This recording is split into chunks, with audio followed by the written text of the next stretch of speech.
اور محمد بعد میں، یعنی آپ کی تعریف دوسروں نے بعد میں کی۔ اس سے پہلے آپ کی شان یہ ہے کہ آپ اللہ تعالیٰ کے سب سے زیادہ حمد و ثنا کرنے والے ہیں۔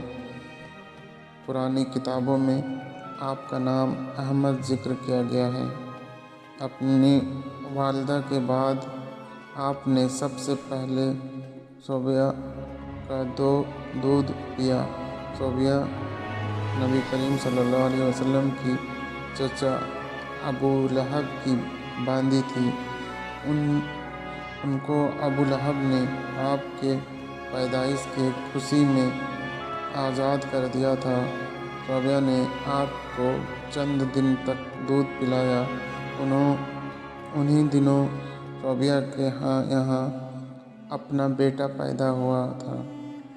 آپ کی والدہ نے آپ کو صرف 9 دن تک دودھ پلایا۔ ان کے بعد صوبیہ نے پلایا۔ پھر دودھ پلانے کے باری حضرت حلیمہ سعدیہ رضی اللہ تعالیٰ آئی۔ حضرت حلیمہ سعدیہ رضی اللہ تعالیٰ عنہ اپنی بستی سے روانہ ہوئی۔ ان کے ساتھ ان کا دودھ پیتا بچہ اور شوہر بھی تھے۔ حضرت حلیمہ سعدیہ رضی اللہ تعالیٰ عنہ دوسرے عورتوں کے بعد مکہ میں داخل ہوئی۔